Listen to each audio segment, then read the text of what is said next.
Hello, everyone. My name is Kirsten Keeling, and I am part of the Early Childhood Education Program at Southwest Tech.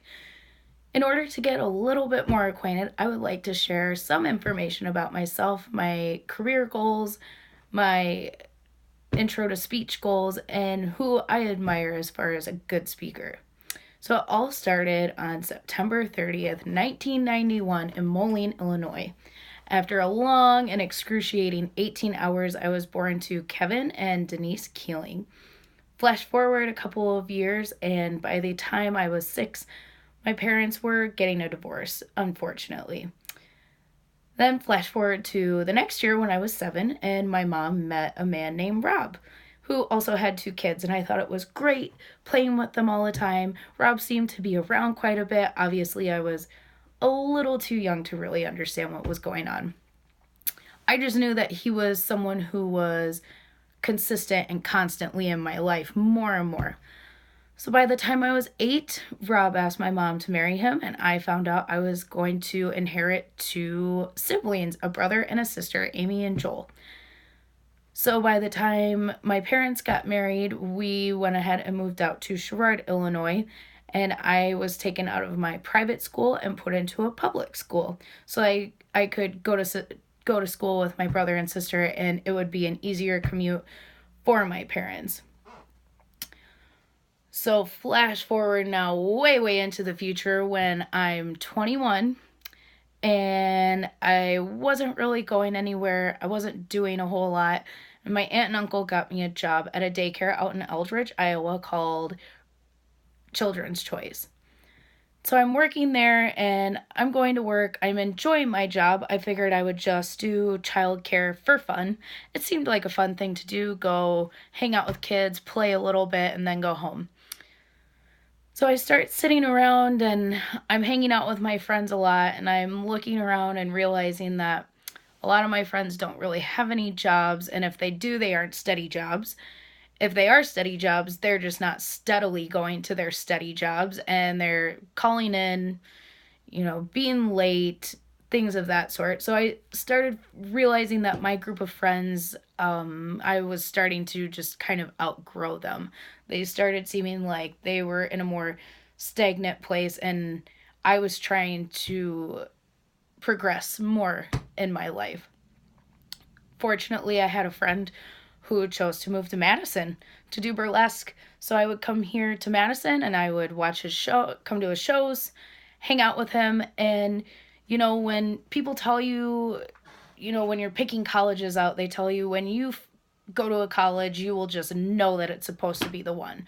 You'll just feel it in your bones. Well, Madison wasn't my college, but Madison was more so my city.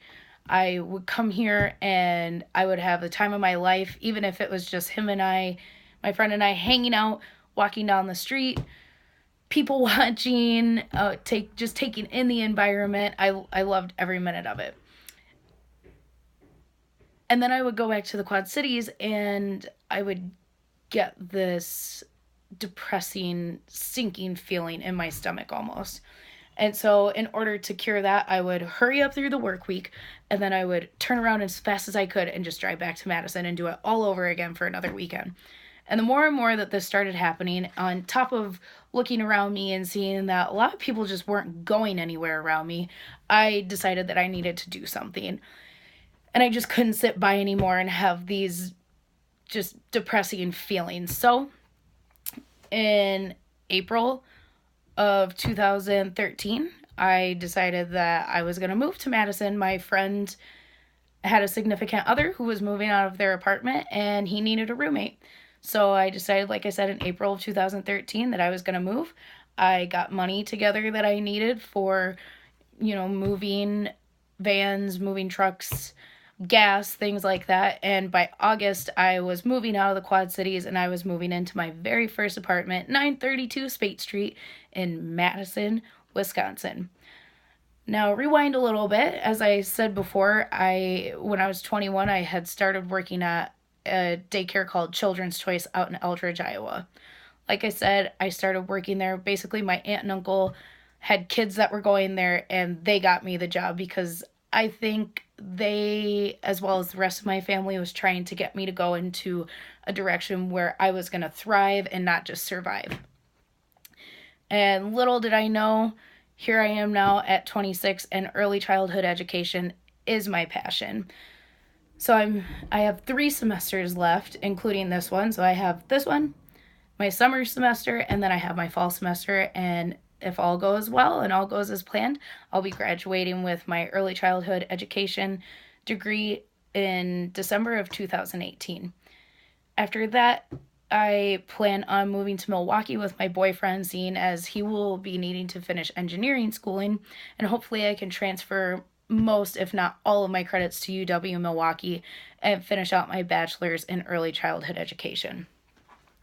After that, I really would like to go ahead and get my DPI license and start working in a district, either, working with 4K or up to 3rd graders. So I would really like to work with early elementary kids, and I'm not going to lie, I would like to take the summers off. With my summers, though, however, I wouldn't want to just sit around. The last part of my career goal, I guess, would be to use my summers to travel. I would just like to travel around and help out with different, I guess, after school programs just to experience the different cultures in early childhood.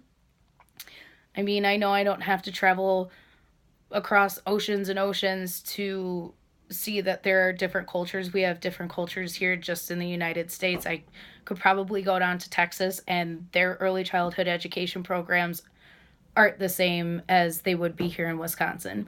So I think in early childhood, there is a big push in people understanding that there are other cultures and there's a lot of diversity, seeing as we are a melting pot. And I think it would just be easier to teach a lot of that and teach the kids about the big world that surrounds them if I actually just put myself in it and tried to learn more about it. And if I actually just did a lot of the things and actually interacted with kids from different cultures, I think I would be able to execute my lessons and my teachings more adequately than just by reading from books or looking at pictures, things like that. So now switching gears a little bit, this is my first speech class I have ever taken. I'm a little bit nervous, I'm a little bit intimidated, but I don't think it's anything that I can't handle. The one speech that I think I need to work on, and I think I will need to work the most on, is a persuasive speech. Ironically enough, that is the one speech that I'm most interested in presenting, just because in my generation, me and all of my friends have social media. And I can't speak for everyone else, but I can speak for myself, and just from conversations that I've had with a lot of my close friends. And it seems like, especially when it comes to politics, we all get into these Facebook arguments.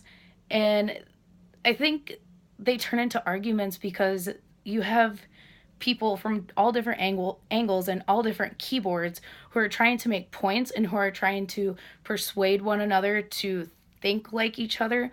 However, the person who's on the other end receiving the message isn't actually trying to take in the message. We're just trying to think about what our comeback is going to be or what our response is going to be. And we get it in our heads that I'm going to get this person, or I'm going to sound more intelligent. Just things like that. And these are also things that I just observe when looking through a lot of these different political posts, for example. So I think it would be good to get out of having to just write these persuasions that turn into arguments. And I think it'd be good to actually have to verbalize certain things and without, I guess, any type of interruption. And I think it would be good for me personally to find a topic that I am passionate about and that I think I have a strong stance on, but I think it would be good for that stance to be challenged by me having to also go and look at the other side of an issue. Because obviously that is one thing, whether we like it or not, that is one thing that we have to do when presenting a persuasive type speech.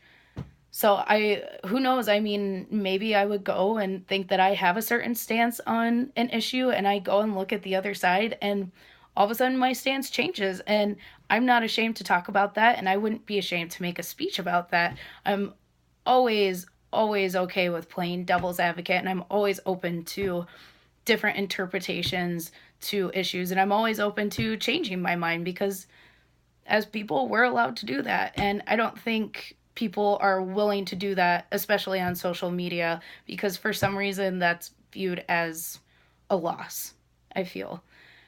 So moving on, as someone who hasn't taken a speech class before, there are people who I think do really well, and I think that there are speakers I've heard who I would aspire to be like. And it might sound cliche, but one speaker who I think just does a really nice job is Obama. I mean, yes, he was president, but we've had presidents in the past who just don't have good public speaking skills, and he just was a really effective speaker. Whether you agreed with his policies or not, he has a sense of integrity and power to his voice. And in one of the last chapters that we read in our book, it talks about, paying attention to your tone of your voice, paying attention to the inflections of your voice, paying attention to the right times to pause and the times to not pause, even all the way down to paying attention to the rhythmic patterns of your voice. And he just had all of those things that brought just a sense of peace sometimes. I mean, for example, his inauguration speech, I'm sure there are people who he spoke and they had chills going up their backs, just because he's so soft spoken, but he also gets his point across, and he always seems so sure of himself. That's something that I always notice about him, is that he never seemed to be questioning himself when he was speaking. He was always very sure of what he was saying. And then all the way to, unfortunately, a tragedy like a church in the South getting shot up by Dylan Klebold. I mean, whether you agree with his policies or not, or whether you did or not, I mean, I'm sure there were still people who had chills going up their backs when he was speaking on that tragedy. In a time like that, I mean, I was even with people who mentioned that they didn't vote for him, and they even said, his speech that he gave after the fact just brought a lot of peace. And I would have to agree. I think that he does just bring a sort of calming, and he has a sense of reassurance to his voice.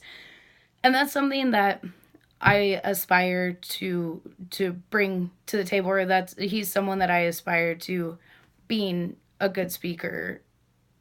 I want to be a good speaker like him. So, in conclusion, again, my name is Kirsten.